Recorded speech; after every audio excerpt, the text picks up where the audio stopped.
Guys, welcome. We are back for yet another season of WCS, and Challenger has begun, or rather, we're heading towards the business end of it here in the ANZ region. I am Maynard, and with me is Zeph. You might recognize us from previous WCS Challenger casts and various other things on the internet. Zeph, how are you doing? I'm doing great. Can't wait once again for another season of WCS. Season 2 has rolled around so quick. It's very quick, We were literally just at Austin, so... Yeah, that's true. We were both in Austin together. Yeah. We're already here getting towards to see who goes forward to Jönköping to DreamHack Summer for WCS Jönköping. It's going to be huge. Season 2 and Season 3, again, not far away as well. So we're going to be bashing out these seasons here. And Challenger is going to begin with some big names as well. But before we get onto that, do we have formats and that sort of thing to talk about for today? I think we may. As usual, it is going to be a double elim bracket, best of threes all the way through. And so that gives the players a lot of opportunity. We do have, again, you know, it's hard to know who's going to qualify. We do tend to have like a top 4 that tend to make it all the time. But we actually started the qualification process last week with another double elim bracket. That was the open qualifier, and we culled that down to the top 16, which we have for you today. We'll be going down to the round of 8, and then tomorrow we will be crowning our 2 seeds for the WCS Finals. That's right, double elim the whole way around. So 2 shots for each player with a best of 3. So they're going to, you know, potentially be quick series, but also it's going to be a long day because they do have that second shot. And it's going to be really interesting to see who comes through the round of 8 tomorrow. But for today, that is, of course, as Zeph mentioned, the round of 16. And we have seen some familiar names in there. Got myself, you know, we see some old hats. Demi Love in there, iaguz. See the Probe, of course, the victor of WCS ANZ last season. Yeah. And iaguz, and also, you know, with NXZ coming up as well. That's a guy that we saw make premiere back in, it's like Season 2, 2014, something like that. It was a long time ago. That's the one. So, yeah, a lot of old faces in here, a lot of up-and-comers as well. We do see a few names that we don't always see in these brackets, players that have been around our scene for a long time but don't always make it into that top 16. So, fantastic to see some fresher faces there. And as always, guys, it is a $10,000 prize pool for these guys. I think it trickles down to the top 6. So they will all be gunning for the money here. Yeah, for money, and also, you know, of course, the spot in Jönköping and WCS points overall, quite important. Now, we also have, like you mentioned, with some old names that have been around for a while, not quite breaking through. Like, for instance, I know Demi Love really wants to come through this weekend. He's been wanting it very badly for a very, very long time. But there's also Mia Micah, who's actually a fresh face in the scene. Well, you know, fresh, all things considered, he's been around for a little bit. But as far as the public's concerned, he hasn't really been hitting those big tournaments until making a bit of a splash at this very tournament last season. So, you know, Mia Micah turning heads with his extremely aggressive, very strange Zerg style that he likes to play, hailing from Vietnam. He was very, very happy about getting that, getting as deep as he did last season. He'll be looking to get deeper for Season 2 as well. Yeah. So, yeah, pretty keen to get this started. Absolutely. We are going to be kicking off with TVZ. Just got to get these players ready and we hopping into that. There's actually not that many Zergs this time around in the bracket. We are going to kick it off with iaguz versus Peppy. iaguz, always one of the favorites, did grab the 2nd seed for WCS Austin last season. Peppy, maybe a bit of an unknown quantity for people who aren't typically watching the ANZ and C region. But he has been around for a while. I think maybe since around 2013, has been playing consistently. And every now and then he does pop up in the WCS round of 16. Actually got top 8 last season. So fantastic result. And he had a very interesting couple series as well, Peppy, against iaguz, of all things considered, which goes into play for this series' storyline. Peppy actually did very big damage to iaguz, and I remember on Yuko Precinct in particular, I remember one particular game where Peppy just did massive Ling floods. He's a very, very aggressive Zerg. And we'll see if that comes to play here on this first map. It's going to be on Abyssal Reef. And let's introduce the players for our first match at WCS ANZ Season 2. Here we go. This is iaguz from OSC Root, the Gimli Terran. And in the top left, the Zerg player. He is known as Peppy. Presenting Rival Gaming. He's been with them for a while. Yeah, I was going to say that's a team from way back, still hanging around. It's pretty good to see. So, Abyssal Reef, generally, like when you see TVZ on this map, you generally have to bring up the fact that there's a lot of terrain that's very abusable for Terran. It's generally considered a Terran-favored map. For those very things. There's a lot of really nice positions on this map that you can abuse with siege tanks and that sort of thing. And of course, against Zerg, depending on what they go for, you're generally going to want Widow Mines as well. But it's it's a droppable map. There's lots of paths to harass. And Zergs generally, when they get damage done at Terran on this map, it's usually in really long games, or they get their run-bys happening and working out for them. So it can potentially happen. And it looks like iaguz expanding here. He's getting some gas. It looked like Reaper expand. Yeah, pretty much the usual for iaguz. He will actually gasless expand a little bit sometimes as well, and he likes to go Overlord hunting. So we'll see if he tends to throw out that style still in this season. But Peppy has opted to go for gas pull, then the hatch. So that's going to give him a lot of control on the map a bit earlier. And it also does lead into those sort of things like you mentioned that he did in the last season, like Ling Floods and a bit of a wonky style. And I think that is really good from Peppy against iaguz, because if there's one thing that I've seen iaguz lose to since the days he started doing tournaments, it's really like weird all-ins or plays that are punishing his greed by just throwing a whole lot of Zerg stuff at him. So yeah, and also Protoss stuff, and also Terran. Like you just gotta, you really like have to play outside the mold and break old traditions to beat iaguz most of the time. He is an extremely strong, possibly the strongest macro player in the region, and if you try and play the longer game, like 9 times out of 10, iaguz will win because he's just that mechanically strong. And like his macro is insane how good he is, even on a world level. But he is, he's a little predictable. Speaking of which, we are seeing 2-1-1 from iaguz here, which is a very common Terran opener here against Zerg. Double barracks here into stim drop. It looks like Peppy is going to come up here. He may have had vision of that second barrack, so he'll know what he's up against here. And he's also going to get Overlord speed. So Peppy really, seeing that second barracks, he's going to know exactly what he's up against. Going to make sure he has those lings out at around 5-ish minutes. Make sure that he doesn't get wrecked. Ooh, an Evo chamber. I like this. And with this Overlord position, I'm thinking this might be drop play. Yeah, Peppy is keeping it interesting here, and that is a good way to get an advantage in the early game. Reaper's going to pop in here. He will see that spawning pool is no longer wiggling. Well, he's got the lings anyway, so he knows that speed is already out, can see what the opener was. Sees the third base as well, so that gives him a little bit of security, knowing it's not some sort of wonky 2-base. But he does need to be a little careful about what might be to come with that Evo. Yeah, I mean, with the Overlord position, you could potentially be drops, but it's just getting, even just using that Evo chamber for early +1 is something I've seen Peppy do before in ZvT, and there's actually some Korean Zergs like to do this as well, getting really early upgraded Lings and just straight up engaging Bio with just Ling Bane.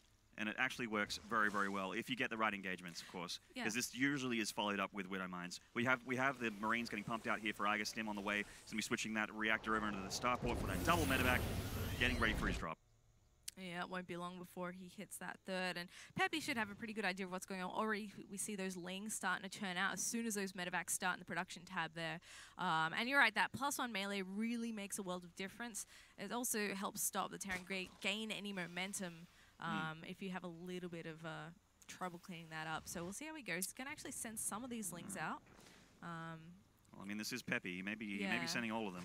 Oh, yeah. Three queens on the way here, and the wall's not done yet for iaguz. If he catches him with these medevacs loaded up in the, and flying across the map, he's going to have a bit of an awkward hold here because you generally send all your Marines with this. Oh, there goes 16 Marines and those 2 medevacs, Zeph, and he's going to try walling off here, but that is a lot of Lings from Peppy, and Banelings being morphed here at the third location. Yeah, I mean, I thought he'd go for the defense, but Peppy is playing the aggressive game here, and he's going to bust down that wall without too much trouble. I mean, it's not that... It's actually a fortunate scout for iaguz. He may bring the medevacs back now. He brings them, he does. So this is to be taken very seriously here. A bust here from Peppy. The 16 Marines coming back. They do have stim. The Banelings will bust open this wall. In a second, maybe. Yeah, he got the wall open, but not enough Lings to seal the deal there. So a nice hold from iaguz. Oh boy, that one SCV scout. Yeah, probably very lucky. That would kind of poorly for Peppy. I mean, he didn't get anything done there except kill Supply Depot. Exactly right. And now iaguz is like, well, I just killed a ton of Lings and a bunch of Banelings. I'm feeling good about my drop now. Peppy, of course, still has Lings, and he would like to get the wall down again. But with the reinforcements here of iaguz, he should be able to hold this. Yeah, iaguz should be totally fine, and he's heading across with his own double drop. And Peppy's really not going to have a huge amount at home to defend with. I think he might be churning out a few more Lings. He's got the queens, just but... a few. 26 lings. Wait for Peppy. Wow. And yeah, I think he was actually, he's been triple producing queens on all 3 hatcheries for defense. But, I mean, 16 Marines with Stim is still pretty scary. They are coming in. The Lings do have +1 attack, but the Marines shredding those Lings, and they're going for the Queens now as well. Not enough energy on the Queens for Transfuses just yet. One of them has one, and then that's going to be it for Transfuse energy. Targeting down those medevacs. Nice pick off there for Peppy. And there's that Ling run by. The wall's not complete. I think it Looks might like have got broken through, yeah. But even so, these trades are not very cost efficient for Peppy. I love the aggressive style, but it's just not quite working ever since he got scouted early on. These Queens getting a little bit ahead of themselves right now. And yeah, he just picks up, gets out. How many Queens did he kill? It must have been like 4 or 5. Yeah, I think 4. Yeah, there it is. So 4 going down. And Peppy's just making Lings now. He hasn't made drones in a little while here.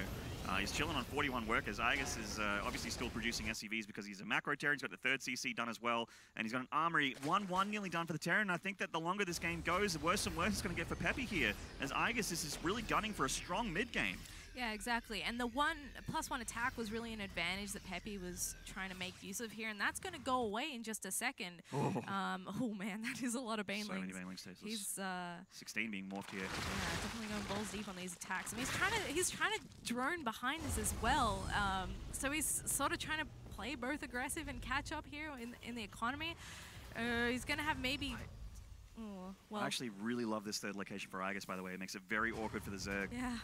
He's got a ton of units here to snipe down those Banelings, and they're going to all go down. And the Lings coming through into the natural because they would need to go for the kill here, but iaguz just has way too much, Zeph. He certainly does. Most of those Banelings got shredded before they even hit that supply depot wall, and the rest had to be used on that.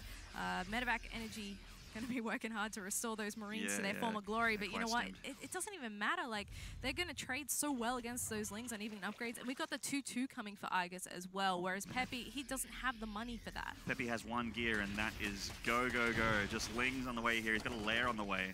Spreading creep for whatever reason. Doesn't actually... You know, it's funny to see him spread creep back at home, but I guess he has to do something else with these APAs. He's making just Zerglings and Banelings here.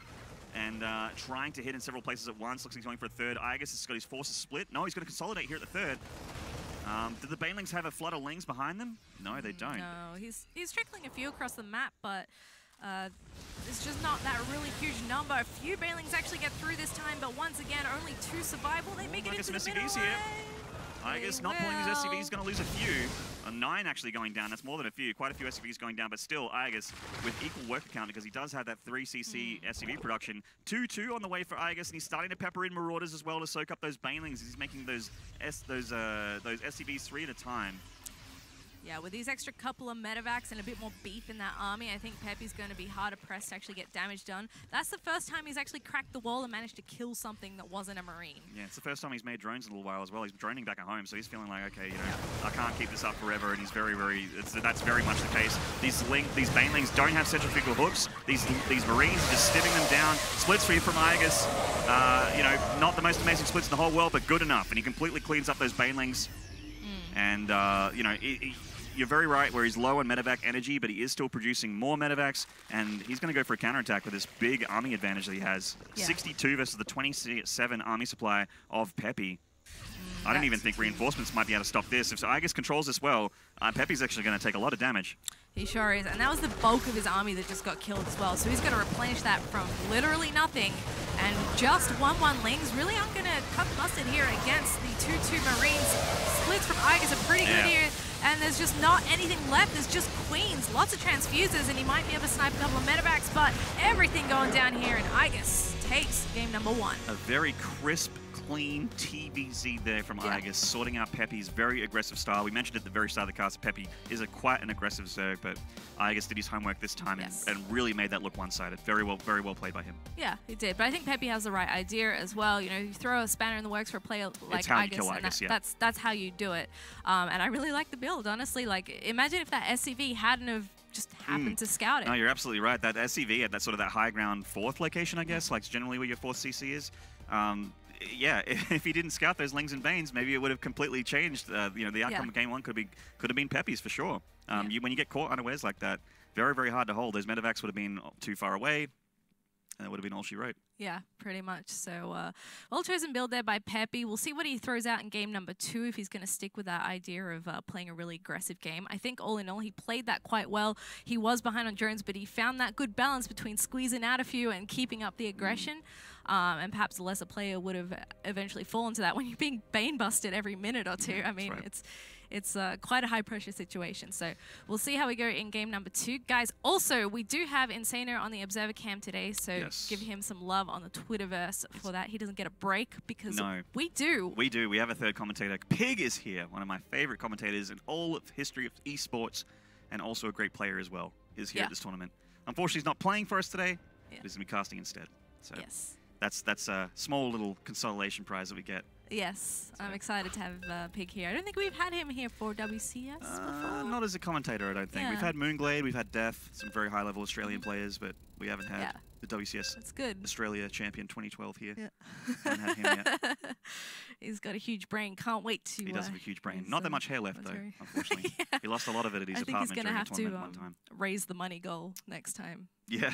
Makes another claim like people that. were asking me, like, during Pig... Because I was watching Pigsty Cup, and people were asking me, like, Maynard, if I gave you $1,000, would you cut your hair? Dreaming. No. God damn it. $1,000? I wouldn't do it for $10,000. You have to go up, up, up, up, up. Anyway, let's get into game number 2 here. iaguz come with a 1-map advantage in the series. And this is the man in question from OSC Root. It is iaguz.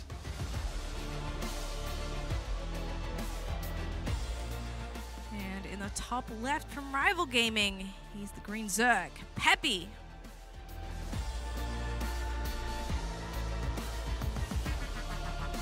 And we are on Ascension to Aya, one of the new maps here. WCS Season 2, 2017. And Ascension to Aya, I actually have played on, well, I mean, I've played probably, around 100 games this season so far. And I've played on all the new maps, obviously. And I gotta say, I'm a fan of the pool. I'm a fan of this pool. I like it. I didn't think that the Season 1 pool could be tough, because I was actually a big fan of that season, that first map pool there for 2017. But I gotta say, I'm warming up to these maps. Even, Sequencer is probably the only one I'm a little bit funny about, because it's very, very easy to proxy on. It's a lot of easy, like lots of spaces to hide cheeky things.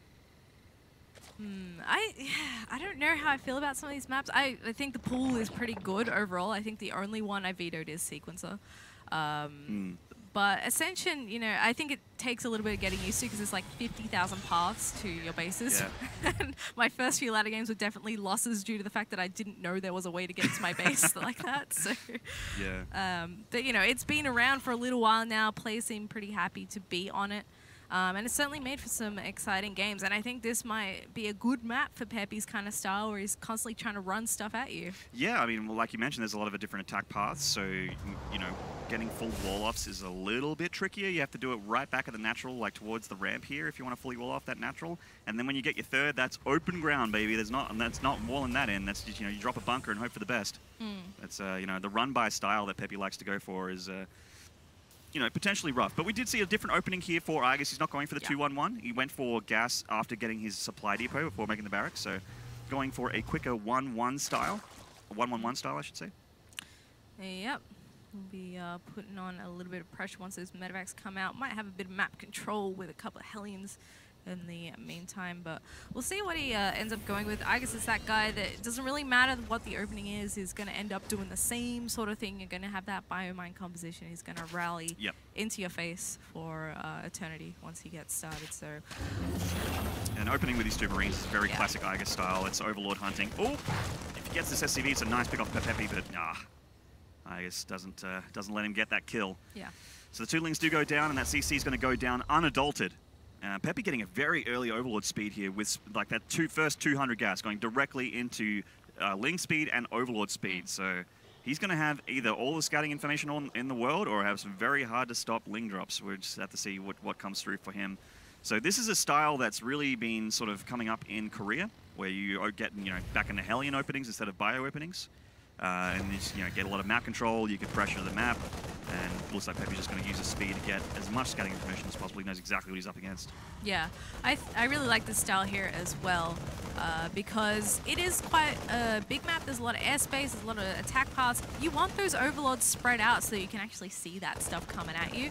And Peppy, for sure, like with the overlord speed, this is going to make it a little easier on him to be able to spot those and see where iaguz is actually going to come at him from. Yeah, and this style can also have a Raven as well for creep spread denial.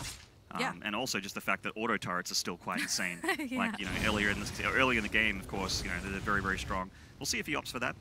Didn't get to see the add-ons. Yeah, it is going to be a Raven. There we go. So very, very common. This is coming up in Korean ladder and TVZ.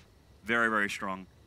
Yeah, it is. And if you keep those Ravens alive, you're just going to have a bit of a rough time because as we can see there, Peppy's still trying to spread creep towards that third base, and his queens have a very slow walk over here, so Hellions can harass it for a little while, and you also want to get over there to help against the Ravens when they end up out here, so the extra queen's definitely going to be helpful.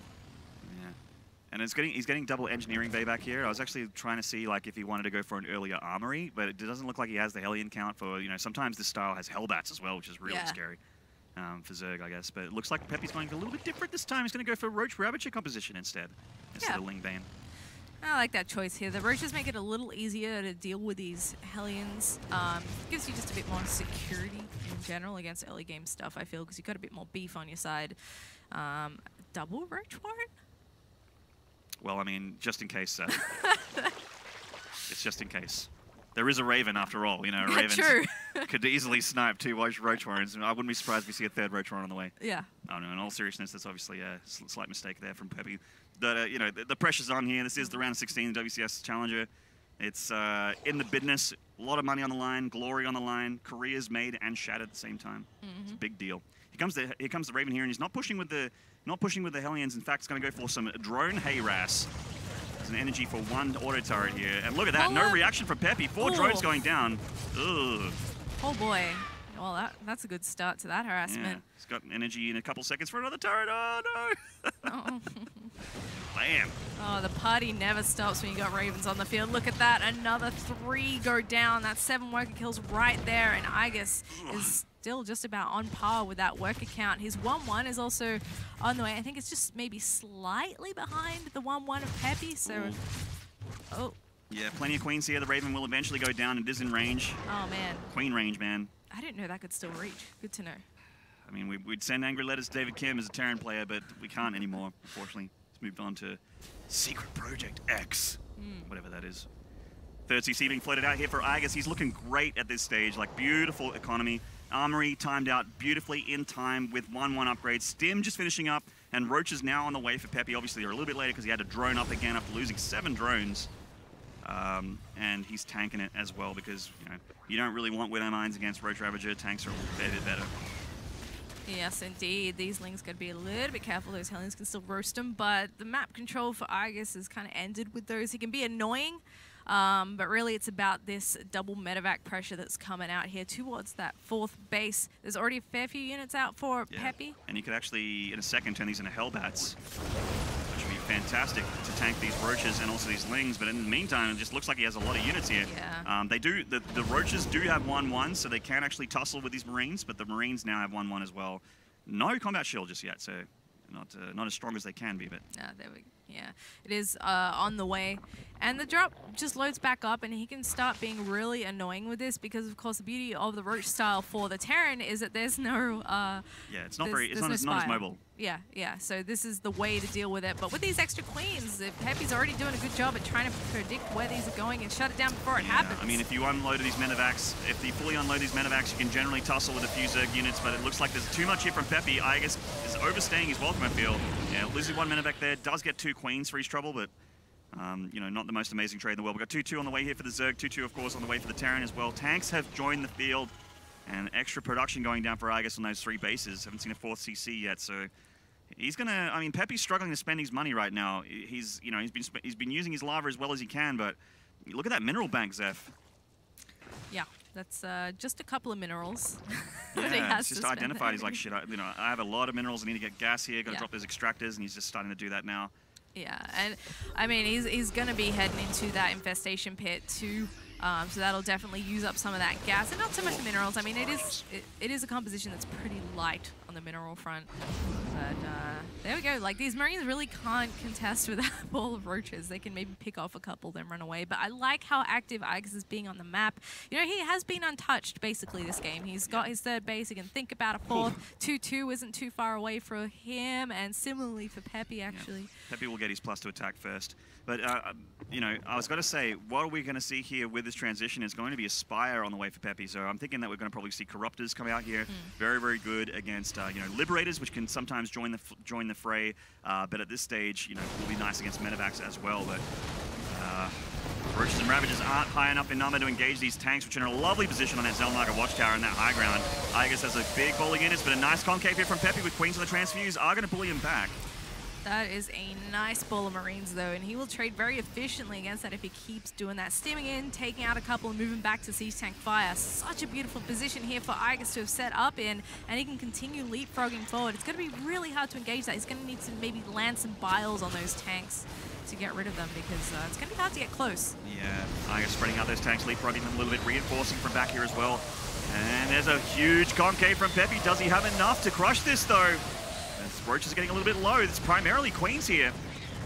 Yeah, he's doing a good job. Transfuses going off whenever possible on these Roaches, making this army of Peppy way more cost efficient, but iaguz is stimming forward. He's feeling confident. He sees that there's not a lot of Roaches left, and it is mostly Queens, and he continues to move forward with the siege tanks. Does Peppy have enough? He's got 20 Roaches coming out. He's got way too many Queens here, and these Queens, you know, they look like an army, but they're really not an army at this stage of the game. With 2-2 bio in his face, his fourth hatchery is absolutely going to go down, and Peppy's lost all of his army here. He's desperately reinforced. He's trying to get a greater Spire right now. I mean, why not? He's trying his best here to get the tech that he needs to solve this problem that he has, but just Roaches is all he can make, and that's not the answer, Zeph. Yeah, maybe an extra couple of minutes and he would have been able to beat this back, but oh my goodness, look at that. It's too much. Just shreds everything. GG. iaguz takes the 2-0 over Peppy, and he will move on. That's right. I mean, there are some scary Zergs in this bracket, but iaguz has already dealt with one of them with a swift 2-0, and that looked like a pretty one-sided series there from iaguz. Very, very well played. He looks to be in form.